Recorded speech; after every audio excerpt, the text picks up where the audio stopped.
वरुचि पेड़ पर बैठा हुआ था। जब आधी रात हुई तो एक पिशाचिनी अपने 2 बच्चों को खींचते हुए वहां आई। बच्चे भूख के कारण रो रहे थे और खाना मांग रहे थे। पिशाचिनी ने कहा, चुप हो जाओ बच्चों, आज तुम्हें बहुत सारा खाना मिलने वाला था। आज एक व्यापारी को फांसी होनी थी, लेकिन एक मछली ने सारा खेल बिगाड़ दिया। बच्चों ने पूछा, ऐसा क्या हुआ था माँ? पिशाचिनी ने कहा, राजा ने सिर्फ इस कारण व्यापारी को फांसी की सजा सुना दी क्योंकि वह रानी को देख रहा था, जबकि रानी स्वयं बहुत अधर्मी है।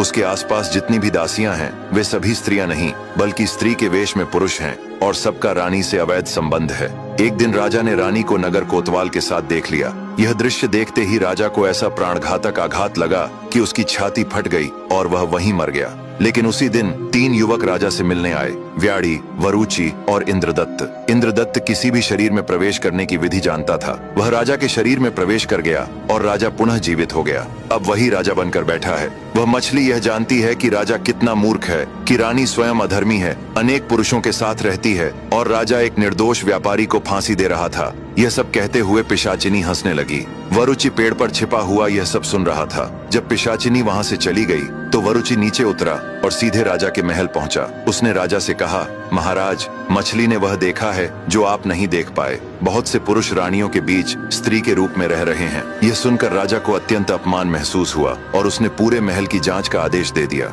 जांच में वही बात सच निकली। तब राजा ने सभी पुरुषों को फांसी दे दी और मंत्री वरुचि की बुद्धिमत्ता से बहुत प्रसन्न हुआ। लेकिन यही खुशी जल्द ही वरुचि के लिए कष्ट का कारण बनने वाली थी। एक दिन राजा के दरबार में एक प्रसिद्ध चित्रकार आया और उसने रानी का एक अत्यंत सुंदर चित्र बनाया। चित्र देखकर राजा बहुत प्रसन्न हुआ और उसे महल में लगवा दिया।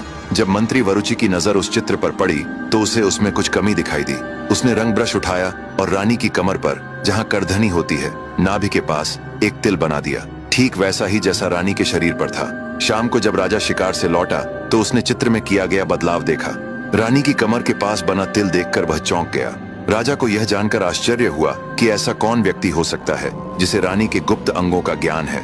जांच कराने पर पता चला कि वह तिल वरुचि ने बनाया है। यह जानकर राजा क्रोध से तिलमिला उठा और उसे वरुचि पर संदेह हो गया। राजा ने सोचा, जो व्यक्ति उस गुप्त चिन्ह को देख सकता है वही रानी के अत्यंत निकट रहा होगा।